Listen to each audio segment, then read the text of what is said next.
This is Grandmaster Daniel Naroditsky. We are watching Parham Maghsoodloo taking on Magnus Carlsen at the 2023 FIDE World Rapid Championship. And Parham, one of the most combative super grandmasters out there. You just know he's not just going to be playing for a draw. He's not going to be playing something passive. And Magnus with a Nimzo Indian. Of course, Parham will not allow it. He plays knight f3 and d7, d5 by Magnus. Now, this is a jumping off point for a lot of different openings. Magnus could play Rogozin, but he chooses a more conventional Queen's Gambit declined setup as the bishop comes out to e7, one of the most reputable, one of the most old school lines out there. The Queen's Gambit declined has been considered a top opening for well over a century now, as Parham brings his dark-squared bishop out to f4. This is the more modern move. Bishop g5 is the traditional line, and Magnus, he counter-strikes in the center with c7, c5. This is still very well-known theory. There's a lot of tension in the center, and Parham releases some of that tension. He trades on c5, and of course, Magnus recaptures with the bishop. And now this little move, a3, you often see it in this variation. Parham is preparing to expand on the queen side with b2, b4, and chase Black's bishop away, but he delays that move. And first, he brings the queen out to c2, and Magnus there, looking off to the side as if to remember his preparation and quickly responding with rook f8 to e8. And there's still quite a bit of tension in the center as Parham brings his rook over to d1 and pressures Magnus's pawn on d5. Now, in the event of a trade on d5, that black pawn would become isolated. And look at Magnus. He strikes first. He pushes e5. What an ambitious move, attacking White's bishop. And now that finally causes Parham to take a bit of a think. White's bishop on f4 is hanging, and Parham brings it up to g5 and pins Black's knight on f6. And Magnus continues to push his pawns down the center, d5, d4. Now, the knight on c3 technically is not hanging because Black's queen is pinned, and Parham, he doesn't care. He brings that knight up to d5, attacking Magnus's knight on f6. Magnus continues to play almost instantly, bringing his bishop back to e7 and protecting the knight on f6. And we might get a lot of trades there in the center, and we will get our first trade as Parham grabs the knight and brings it off the board. Bishop takes f6.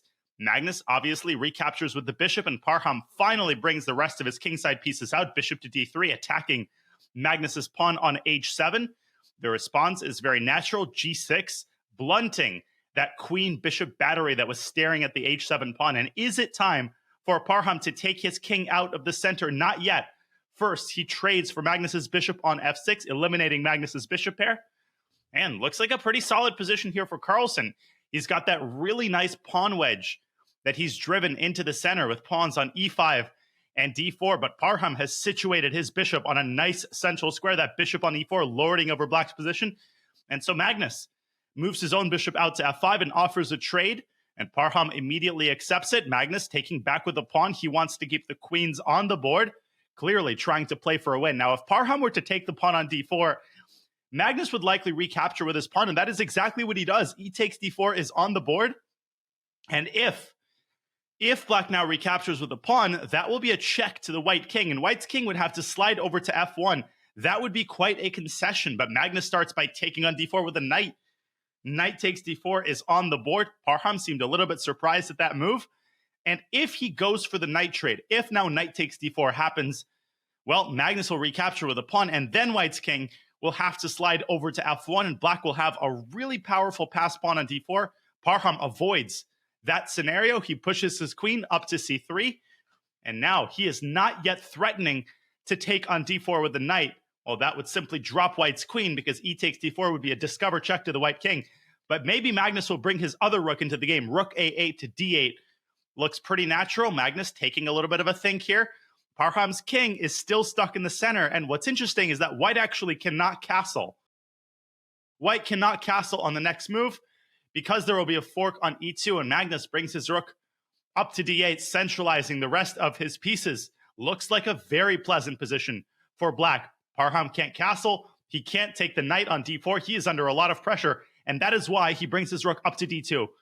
He is trying to cover the e2 square, maybe preparing to castle kingside, but he still can't castle kingside, and Magnus makes sure of that. He slides his queen over to g6. Parham is suddenly under a great deal of pressure. The g2 pawn is hanging. White still cannot castle. If White castles, he loses the rook after knight takes f3 check. queen takes f3, and then the rook on d2 would have fallen. So Parham, he has no choice but to slide his king over to f1, and now his rook on h1 is out of the game. And another excellent move by Magnus, f5, f4, opening up the pathway. Queen to b1 is now a massive threat. Parham, with some hesitation, he has to bring his knight back to e1. He is now driven against the wall. Magnus with that powerful knight on d4. The rooks are perfectly centralized, and the pressure continues as Magnus slides his queen from one side of the board to the other. Queen to a6, pressuring the pawn on c4. How is Parham going to keep his position together? h2, h4 by Parham, trying to open up some breathing space for his pieces, maybe preparing to bring his rook up to h3. Parham is one of the most resilient super grandmasters. He will not go gentle into that good knight, but the rook moves over to c8. Now the c4 pawn is hanging, and to white's great chagrin, the move b3 will drop the a3 pawn. Parham has no choice but to play b3, and Magnus could now help himself to that a3 pawn. That will be an extra pawn for Magnus Carlsen, but maybe he's looking for more. Maybe he is trying to extract more from the position, and that is exactly what he does. b7, b5, that is a typical Magnus move, if there ever was one. Now the pawn on c4 is about to collapse, and Parham maybe could take on b5. Magnus would likely recapture with the queen and deliver a check to the white king. Instead, Parham, he escapes with his king to g1, just leaving his queenside pawns to be captured. And now Magnus has a choice of several pawns that he can capture. He decides to take on c4, and will he take on c4 twice? And if so, what piece is he going to take on c4 with? And he could take with a rook and attack white's queen. And that is exactly what he does. Parham, he slides his queen over to h3. And Magnus needs to be a little bit careful. His own king on g8 is a little bit airy. There might be a check on g4. And so Magnus decides that now is the time to transition into an endgame. But is it the most that he could have extracted from this position? Well, that remains to be seen. Parham really has no choice but to acquiesce to that endgame, and he decides to do it on his own terms. He brings his king up to h2. That is actually an excellent defensive move, very ingenious by Parham, who now tries to activate his king. That king has gone around the block. It has started in the center, now it's on the king side, and the queens are finally off the board. Magnus is now up a full extra pawn.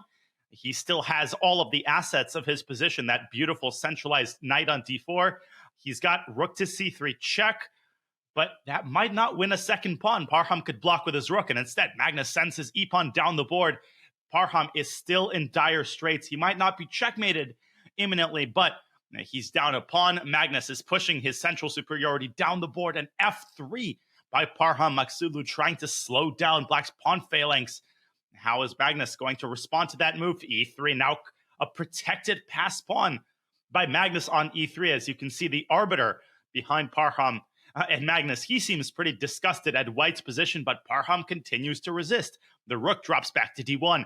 And one problem for Magnus is that f4 pawn is a potential weakness, and Parham could drop his knight into d3, and that is exactly what he does. The knight moves up to d3, and this game is not over. That pawn on f4 is a major weakness for Magnus. It is it is supporting its neighbor on e3, and that neighbor on e3 now moves up to e2. Magnus is trying to cash in his chips, trying to win material. Where is Parham going to move his rook? And the move rook to e1 could be met by knight to c2. That would dislodge the rook from its blockading square. Parham is trying to find a way to avoid losing the game on the spot. He brings the rook over to b1, rook d1 to b1. Now Magnus could still play the move knight to c2, but a little bit of disappointment there for Magnus Carlsen, maybe not finding a way to win the game immediately. Rook to c3, what a move by Carlsen, attacking Parham's knight. And his idea, what is his idea? Knight takes f4. Parham says, thank you very much for the pawn. Magnus looks over at the skies, kind of puzzled at his own decision-making. And now knight to c2 would potentially win Parham's exchange, and that is what he does. But Parham could maybe sacrifice an exchange and garner some drawing chances. How is he going to do that? Knight to d5, attacking Magnus's rook. Oh, and watch out, because there's a fork on f6 that's hanging in the air. Has Magnus screwed up his advantage? Rook moves down to c6, and knight to b4. What a move by Magnus Carlsen. And there's a bunch of trades here. Both rooks are captured. Magnus makes a new queen. Parham has to take it. Magnus is up in exchange, but Parham is able to capture an a7. And somehow, Parham Maghsoodloo has now generated massive drawing chances. It's knight and 3 pawns versus rook and 2 pawns. And I think objectively speaking, that this is probably a drawn game, but Magnus is going to continue to push here. Parham's knight is potentially in some trouble. It is stuck on the wrong side of the board. He will need to evacuate that knight and bring it over to the king side. Magnus brings his own king up.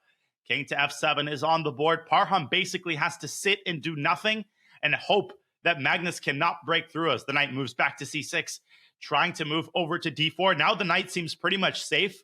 It cannot be trapped by the black rook. Black moves the king up to f6 and f4 by Parham Maghsoodloo. I'm not sure about that move. That move might have been unnecessary, but he's trying to establish a stronghold for his knight on e5. So it's an understandable move, but f4 did create more weaknesses. Magnus could try to deliver a check on d3 now with his rook and throw White's king away back to f2. Let's see how Parham will try to arrange his defenses. He's down to 40 seconds. A nervous look over at the clock, and the king slides over to f3 and king to e6. And let's see what Parham does now. A little bit of hesitation there, because if he plays king to e2 and chases away Black's rook, the rook could slide over to h1 and could continue to harass White's pawns and try to induce more weaknesses. This is actually not an easy hold. I think Parham might have thought that this was a pretty easy draw, but it's actually not. A check on e1 by Magnus Carlsen, trying to provoke weaknesses. Will the rook slide back to e4? It's definitely still a draw from an objective standpoint, but can Magnus find practical ways to put pressure on White's position? And the rook does slide back to e4. Parham Maghsoodloo defends the pawn. He does play that move g3, but here comes Magnus's king. King to d5, and Magnus will try to get that king over to e4 and knife his way into White's position. And ultimately, Black's goal is to throw White's king off onto the first rank. There's a check on a2 by Magnus. A little bit of a move repetition, and rook to a7 is on the board, attacking the knight on f7. And now knight to h6 would be very inadvisable. That would actually lose the knight. Magnus would have slid his king back to e6, and the knight would have been trapped. And so Parham Maghsoodloo is trying to keep his knight on g5, where it is protected by two of his pawns. But there goes the king. King to d4 is on the board. And White's defensive task here is incredibly difficult. Parham moves his king back to e2, trying to prevent its vis-a-vis from infiltrating the board. And the rook slides down to a2. That's another nasty check. Parham moves his king up to f3. Another check on the third ring. King to f2 and king to d3. Magnus continues to infiltrate, continues to make progress with his king, and Parham has to try to stop him. Knight to e6 is on the board. Hesitation from Magnus Carlsen, and the rook slides down to a1. He is trying to create a situation where Parham will have no choice but to allow the black king to infiltrate and step back to e4. Knight c5 check. Magnus thinking about where to move his king. He moves it diagonally over to c4 so that it cannot be checked by the knight.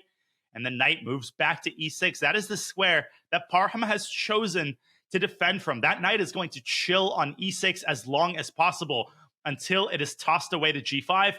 Magnus, back to d5 he goes, and we've already seen this type of scenario. Parham is essentially just sitting, and he's telling Magnus, hey, you can't make any progress. Magnus trying this way and that way, trying to induce a weakness. The rook moves back to a6. Parham simply brings his king up to e3. And if Magnus now gives a check on a3, the king will slide back to f2. And it looks like White is holding on. Black is not really making any progress, but Magnus tries again. The king infiltrates. King to c4 is on the board. And Parham jumps his knight forward to f7, preparing, if necessary, to deliver a check on e5, maybe also deliver a check on d6. Now let's see what Magnus comes up with. Rook to e6 check. Now Parham could block with his knight, but if he blocks with his knight, then that knight is going to be pinned by the rook. And so instead, he keeps his knight mobile, and he brings his king back to f2.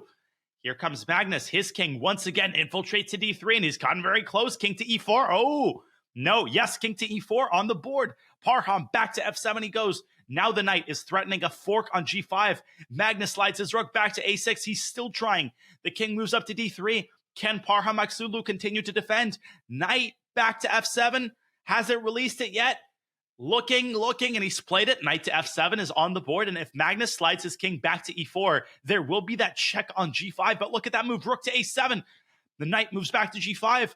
Magnus frustrated that he can't seem to make any inroads, but he's going to continue to try. A check on a2, king back to f3, king to d2. Oh, king to f2. Parham hanging by a thread. Magnus is already threatening the move king to e1 there. And let's see what happens now. Magnus, kind of a waiting move, rook to c2.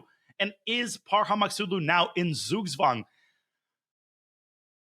He can bring his knight back to f3 with a check, but then Magnus will step back to d3. Instead, he goes knight to e6. Parham now hanging by a thread, by the hair on his chinny chin chin. The knight up to e6 it goes. Parham is now threatening to pick off a bunch of Magnus's pawns. Knight to g7 is a potential big threat. Magnus's pawns are vulnerable. And so the king steps back to d3, and now the rook moves back to c3, setting up the same type of mechanism on the third rank. And the king moves back to f2. Magnus trying this way and that way, and the rook moves back to c6, knight to g5. We've seen this kind of scenario before. Let's see. Magnus, he will continue to try. And let's see what he does. Rook to a6, kind of a waiting move. Knight back to f7. He is trying to find the right arrangement of moves, the right arrangement of pieces, so that his king is ultimately able to infiltrate the f3 square and get to white's pawns. We've been in this situation before. I think Parham can just step away with his king. That knight on f7 is such a powerful defensive piece. It can drop back to g5 at a moment's notice, and it can check the black king back into d3. He moves his king back to f2. Magnus continues to be frustrated. He's down to 20 seconds. The rook moves back to a7, attacking the knight, trying to make Parham move the knight off sides. And the knight moves back to d6. Ooh. And we've seen the knight kind of toggle between g5 and f7. We haven't seen the knight move on to d6 yet. Does this give Magnus an opportunity? Rook to d7. Uh-oh. And he sacrifices a pawn. He sacrifices a pawn on f5. But if Parham captures that pawn, Magnus will move his king up to e4. And the rook will infiltrate d2. Parham is forced to drop his knight into e8. Now the knight is in some trouble. The knight moves back to d6. Rook to f6 here is going to chase the knight away and force the knight to move onto a really awkward square. Magnus is making progress. The knight back to e8 it goes. Rook to g6. Now the knight is really limited. It doesn't have d6. It doesn't have f6. Parham might have to wait with his king, but it seems that he's finally gotten himself into a little bit of trouble. Hesitation there from Parham Maghsoodloo. He still has time on his clock. He moves his king up to f3, and Magnus moves his king back to c4, and suddenly white's knight on e8. White's knight on e8 is trapped. Oh my goodness, the knight on e8 has no evacuation route. Parham has managed to trap his own knight. He has no choice but to toggle between f2 and f3 with his king, and Magnus is casually going to bring his king all the way back. Parham tries to escape, knight to c7. But I think Magnus can probably capture his knight. King to c6, what a move. Knight to a6, the knight is very close to evacuating. But look at that move by Magnus Carlsen, rook to d6. And if Parham would have given a check on b4 to the black king, the king would have stepped up to c5 and the knight would have been trapped. King back to b6. Magnus so adroitly taking away all of the knight's escape squares. It's over. The knight is trapped. If the knight jumps to e8, it would have been forked by the rook from e6. Parham's knight is trapped in the corner, and he resigns the game. And Parham there discussing something with the arbiter, but the game is over. The knight on a8 is trapped, and Magnus can't believe it either. He allows himself a smile.